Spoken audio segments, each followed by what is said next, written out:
man. All right, we got him. We like to apologize. For what? To absolutely no one. The two-time champ does absolutely fucking nothing.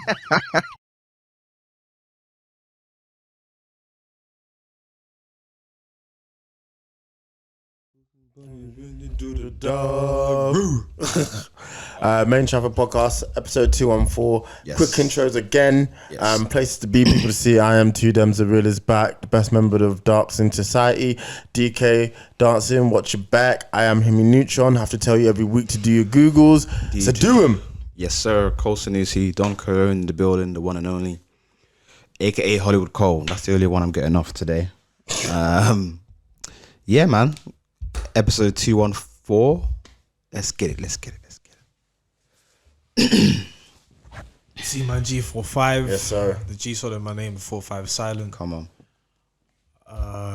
It's the last time you see me as a 28-year-old. Damn. Yeah. Girl. Yeah. What time? Genghis Jibogwe, Prince of the East. My God is better than your God. Let's get straight into it. Yes, sir. Yes, sir. Yeah. Right, what is happening Black in the Mamba world, Dove. man? Did either of you watch the David Beckham documentary? Yeah, we talk about it. I mean, I've seen enough about it to know what a It's a good watch. A fantastic man. It's a good watch. Yeah, it was a really good insight into them. I think it humanized them. Not that they particularly needed it, to be honest. They're some of the biggest people that will, or the most famous people that will ever walk this planet. But yeah, very fascinating to get an insight into their workings, and just it was a nice capture back into time. I'd say it's the closest thing football's had to The Last Dance. What, as in like just documentary? Yeah, I think so. It was really well done, and I like it when documentaries are a time capsule for the time that it's talking about. Like, 100%. I forgot how galactic they were.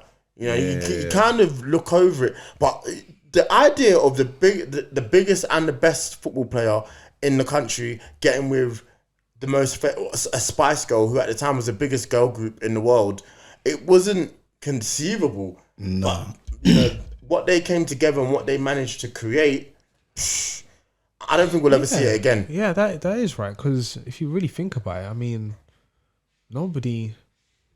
I had this conversation And with... David Beckham was a handsome guy. Yeah? So like, 100%. he was loved by many people, and then I don't know if this was like a proper genuine relationship that happened. No, it seemed genuine based on what we saw on the doc. Like, he tried his thing. The man was smitten. Like, I ain't see anything like it. He was going from Manchester to London to see her for what, 30 minutes was it?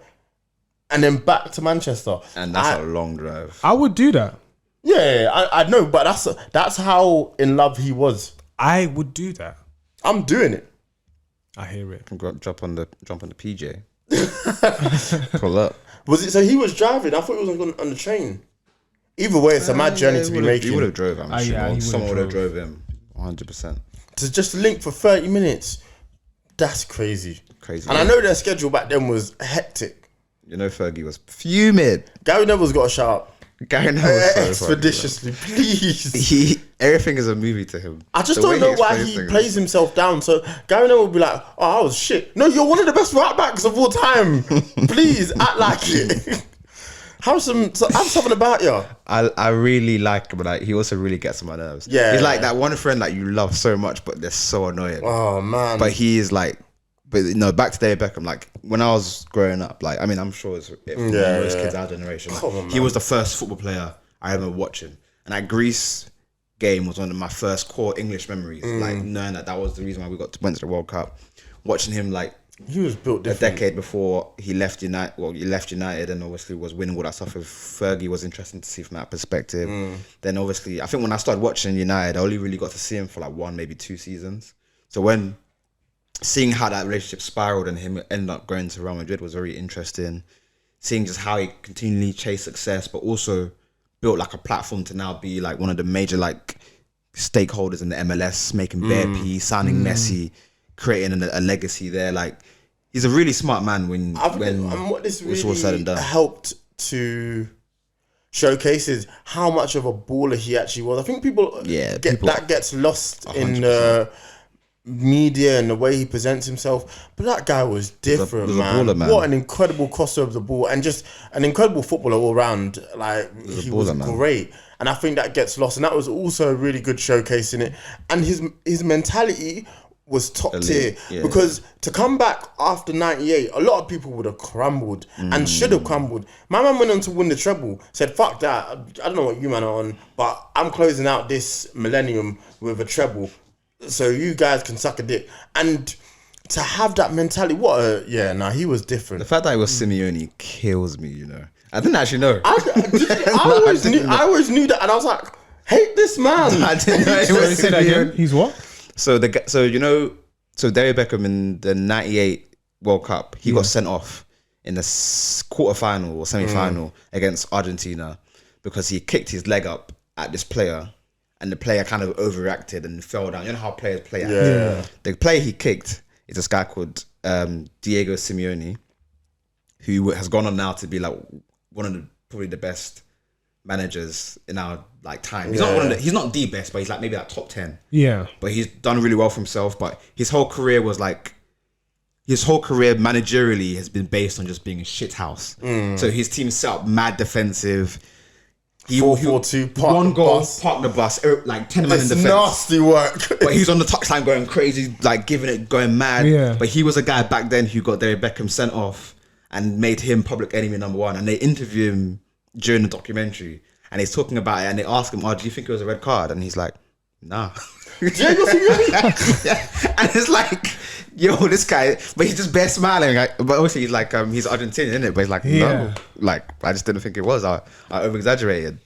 But it's a good watch. It's only like 3 episodes. Yeah, no, delves into his life. I'm gonna get into it. I've seen a lot of it on Twitter. That's how I know a lot of the discussion. It's a great watch. But It's a I'm great really watch. looking forward to seeing it for myself in all of its glory, because he is a real. Was David Beckham ever a public enemy? Yeah, after was. 98, they were the stories that they were putting out about him, the effigies. They put him. The front page was an effigy of him being hung. They hated that man after 98, and that's the problem with the British media, because I feel like we wouldn't do that now. And that as we saw the response to, yes, there was a racism that they received online, but how the nation as a whole responded to Saka, Rashford, and Sancho missing their penalties is very different. But do you think, Demi, if and obviously that was bad, but do you reckon if, let's play devil's advocate, and if it was just Saka who missed like the one pen, or if it was just Rashford that missed the one pen, it might have would have been amazing. At least it was spread out. At least Sancho took a little. Yeah. Sancho took 20%. Yeah. Rashford took 45%, and Saka took the rest. But if it was one man, yeah, the pubs would have went loco. I mean, they did go loco. Yeah. But it would have been. I still think. I like to think things have improved. The media just can't run with it like that, because I don't. At that time, I think everyone just kind of accepted. Yeah, like that's It's how. normal to kinda go Those on are the to stories play, that should be printed Yeah. in response to this. Whereas now, I just think you'd say, "Hold up, come on, man." At the time, Saka was, I think, 19. You can't write. And Beckham was really young when that happened. He wasn't even a man yet. So for them to be printing them stories was insane. Like, and the stuff that they were saying about him, the stuff that fans were doing. Thank goodness he had a really good support system around him at Manchester. Yeah, Fergie to was. protect him and shield him, because that could have been a lot worse and could have gone down a lot worse. But yeah, and also it was a really good showcase for Victoria, because I think people don't really know her personality. You know, she's really successful. She's really big in the fashion game, but it's like, who is Victoria? But the girl's hilarious. When she was talking about But being middle class. the chant about her and them saying it, that David's gonna stuff it up her ass. I was crying. Hey man, Honestly. football fans got no chill. Nah, for But real. yeah, good watch if you guys if you find the time. She took it well. She took it like a champ, and probably did take it like a champ. Hey yo. But yeah, no, great documentary. I highly recommend. What else is going on? Actually, I wanted to quickly mention something. You know, a few weeks ago, and we've had this conversation, Bears, on the podcast about CGI. I'll be mad quick about it. But I read this like article which explains why CGI is like rubbish now. And one of the main things that they used to do back then is, and this probably is knowledge anyway, but I wanted to share it, is they used to actually build the sets and build like molds of like certain things. So let's say you're watching Transformers, yeah. When they make Transformers, they'd make like a quarter of Optimus Prime's body using like actual like assets and like real life like steel and all that stuff. So when you see it in the movie, certain shots may be CGI, but other shots may be actual real life things. Similar to Pirates of the Caribbean at World's End. That makes sense, because I think the problem with CGI right now is nothing feels lived in. No. Like, I don't feel like the actors are actually there and doing it. So, this is what this might be a reason, and it might be the actual reason of why CGI is so like overused. So, it's to do with insurance. So basically, if an actor's injured, they can claim insurance, and majority of the time they never really claimed insurance. Well, most of the companies will just turn around and just pay for it, and they just say, "Cool, we'll treat you up. That's it, fine." However, Robert Downey Jr., I think he broke his leg or something happened to his ankle, whatever the case was with a Marvel film. He claimed insurance, and that was the biggest claim ever. Oh, so because of that, Thanks, they've Robert. just had to use CGI on a mad one. Because if you remember on the first Iron Man, it wasn't. That was a That was a what I was suit. just talking about. That was partly a suit and partly CGI. And now it's all mocap. Now Yeah. it's all, the mocap's nasty work. now you have to wear the suit. Now it's that screen that they trialed. The in, volume. The volume works. It was really good in Mandalorian. Batman and Mandalorian, but it was arse in Thor: Love and Thunder, which is already a bad film. The CGI was already overused. I think I think they were limited, but I hear it. Continue. I think for me, what I'm starting to notice is the difference between the actors actually being in an environment and then them using the CGI limitly, but to enhance the scene. So a really good example of this is the CGI that's used in One Piece. In One Piece, the live action, which is on Netflix, really good show if you haven't watched it. But what they do on there is the sets are built, and then they use CGI for the certain elements that you can't do. Say, for example, someone having a really long sword. You can't make that. You can, but the special effects that come with it to make it seem a larger-than-life character, they need CGI to use. So you're just using CGI as a spice almost. It shouldn't be the actual meal. Yeah, Whereas 100%. a lot of the times, these guys are on green screen, and then they're making it happen. If I'm an actor, I can't interact with anything, and then you're using CGI so heavily, and the human eye can automatically point out that's not real, that's not happening. A really good film I watched recently was the latest Mission Impossible film. That was incredible, and even to the point whereby they were doing shit, and I couldn't even tell what was CGI and what was real. And that's the reason on why they put more CGI, because Tom Cruise is a person who does his own stunts, and he pays for his own situation. He pays for his own medical bills in case anything happens. Yeah. And I think he's because he does his own stunts, the studios are not willing to actually pay for the insurance. So he will go and pay for his own insurance. Yeah. And even though he messes himself up all the time, he doesn't care. He wants to make sure that this is a proper film and this is how it's supposed to go. So when it comes to Disney now and what happened with Marvel and Robert Downey Jr., because of that, they've just said, for risk, we might as well just do CGI. And it's worked for the most part, especially when it came to not Endgame. Is it Endgame? Possibly. No. Although you could argue the last. No, the one before Endgame. What's Infinity that? War. Infinity War. When you look at Infinity War, the way it was done and the way it was actually shot, you could see like, is it Josh Brolin? He was on stilts, like talking to Robert Downey Jr. and everything. Like the way it was done beautifully. The shit felt real. It felt more real. And then when you look at Thor: Love and Thunder, the god scene in the beginning, my man's head's moving and his body's not even in the same function. Yeah, fucking it don't hell. make sense. Like, but some of it is bad, and for the sake of movies going forward, and even TV as well, you just want to hope that it can improve. I think the best thing they can do is just give the people time to actually do the necessary work. They're too rushed. These men were going to try and still make Deadpool come out for May, even regardless of the actor strike. There is no way. The CGI would have looked janky as fuck. Just take your time with this shit. It doesn't all need to come out quick as well. Yeah. So that's the problem. And they're spending hundreds of millions. You can't even tell. So I went to see The Creator recently. The film with John David Washington cost 80 million and you wouldn't be able to sell. So now I'm looking at Marvel and thinking, you man are spending 300 million. God bless the Marvels. I'm actually going to go see that film to support it because I don't want to see a film which has 3 women in it who are all very talented crash. They're saying it's going to open to 55 to 75 million. For a Marvel film, deep how bad that is in the state that we're currently in. But the issue there... For womanhood, I mean, the women got to go out and see it. No, listen. I mean, if you're gonna talk the talk, go walk the walk. Even that's the point. My point is support. That film cost 200 million to make, and I can't see the difference between that and The Creator. Put that on Disney Plus, man. Forget it, man. The Creator straight looks to DB7. incredible. Sorry, man. Have you guys watched Loki?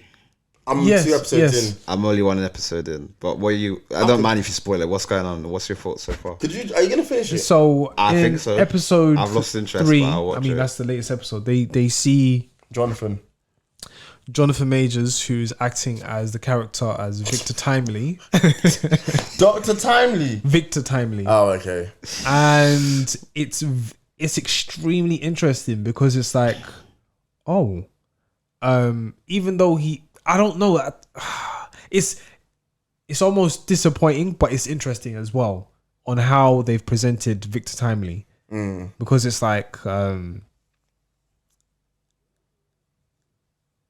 it's very, very interesting. That's all I can say. It's extremely interesting. I'll watch it. I think He Who Remains is completely different to Victor Timely. Yeah, that would make sense. That's the whole gist of him, right? All his variants are completely... Yes, but they're 2 different people.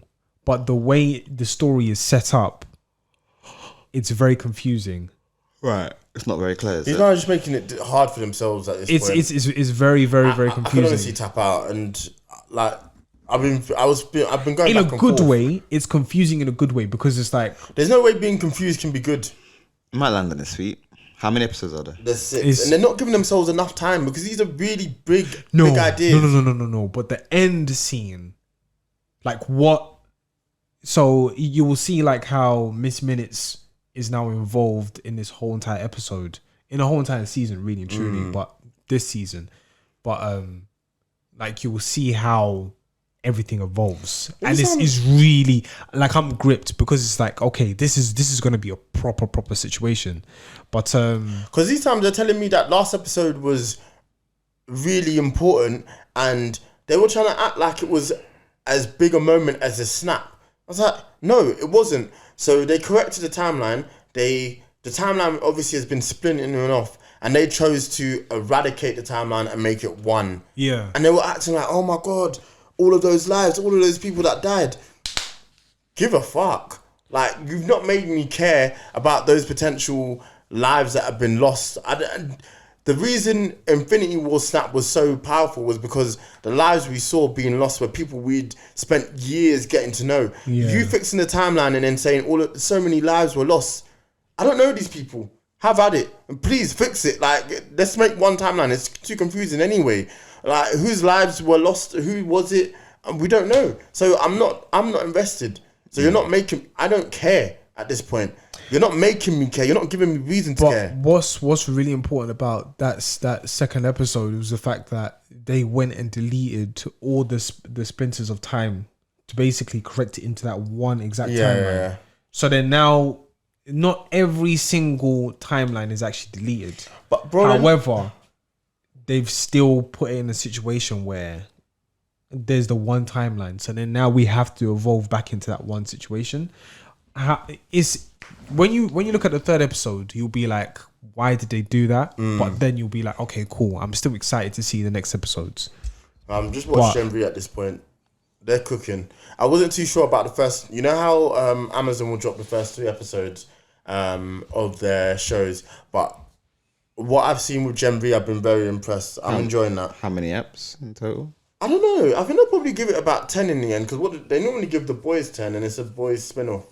So we'll see how that pans out. But yeah, if you're not watching Gen V, I'd highly recommend it. It's called Gen V. Yeah, it's on Amazon. It's on my list for sure. Yeah, no, I have to get that, because that is actually a really good show. And again, as those sort of things do, they tackle really interesting topics. I think it does border into like high school acting a little bit, but it makes sense because they're college kids, so there is a bit of silliness to it. But yeah, no, if you're in need of something to watch, I highly recommend it. Fair enough. I'll give it a spin. Yeah. I'm trying to think, is there anything else going on? One more thing we can quickly touch on in the next 5 minutes. Did you watch Equalizer? Nah. No, what, with Denzel? Yeah, with Denzel You know, such an Washington. old ass Nah. It was. I'm not buying it. You When you're that know age. what? You'll be surprised. It's still a good film. I like the first one. I've not And seen the second one. You know what? It's a brilliant story. It's not the same story. I'm gonna save. It's not taking 1, 2, 3. Them yeah, were dumb. Yeah, I'm not. It's not Yo, the same situation. I'm gonna That save man this was white girl, racist as fuck. and then that's it. But nah, it was a really really good film. Okay, maybe I'll watch it at some point. He was in a bad spot. I don't know if he was racist. Nah, it's true. Let me give him some When he slack. said it, horrible thing to say, but I hear it. Like, you be going through them times where it's like, yo, Alright, fair enough. I get it. But yeah, Equalizer 3 was a great film. I just don't like those old man films. It's I not. really do not. You know what? It starts off as an old man film, then you just see him. So funny. You see him succeed. Is he old? Like, is Denzel's old, dude. No, no, He's real in the talk. movie. They're not gonna make him look any younger, man. what's that film? Gemini Man. That Gemini Will Smith did. That film was whack. I've never watched it. Yeah, don't. It's They whack. really tried. You know what? They gave it a Conceptually, go, man. it's good. It's still a whack film. But how can? Because the premise is pretty good. It's still a whack film. How could you know what? It was the writers. How many versions of your 12-year-old self do you think you could beat up? Right now, Yeah, all of them. All of them. All of them. So how many? So they keep respawning. All of them. I don't know, man. You have to give me a number. How many do you think? 99. I'll hear it. Yeah, he's getting smoked. Small, scrawny. Yeah. Getting put in a body bag. For real. You might have a long day because... I'm not at 12. I was tiny at 12. Were you? I don't think I Yeah, was that big at we were all 12. Think tiny about at how big 12. we were at 12. I probably was what 5'3", 5'4". I wasn't that tall. This is definitely pre-gross, but for Yeah, sure. you're getting picked up and dashed, Didn't work. You have... kick in the face. But to put him in the world, boy. Yeah, you got to learn. you put him in the world, boy. What? Fucking hell. got to learn today, B. 6 boy. Life is tough, B. Yeah, no, I hear it. Man's at 99, I hear it. That's a solid number. That's a solid number. I'm. You know what? I might bite myself though. Well, you were by at 12. Nah, I probably would bite. You have to get out of that situation, I hear it, from the younger version of you. Yeah, but I was young and skinny. I was frail though. Like, bro, I could no. What are we talking about? I'm just asking. It was a question I saw. I'm a grown individual. I'm not. Yeah, but I'm I'm saying... not physically where I'm supposed to be in terms of being a hench or whatever the case is. But I'm gonna bang every single one of them out. Pause. Yikes. All right then. We got into this because of Gemini Man, which you said was terrible. Gemini. Yeah, it's a horrible film. That's a shame. Straight to DVD. Guys, I got to make some money moves. Music. Musica. I'm actually going to pick something off that West Side Gun album, funnily enough. Hey First yo, person shooter for me. Mama's Prime Time, West Side Gun, GID, Conway the Machine. all right then. I hear it. Yeah. That's my choice. Yeah. Hey, yo. Yeah. I can't think of. You know what? Let's put some Drake into the mix. Let's put some Bahamas Promises. Yeah. We love that. Love Yeah. that. All right. NSG album was meaty. But yeah, anyways. Ah, sad. Fair enough. Yeah. All right. Till next time. Yeah.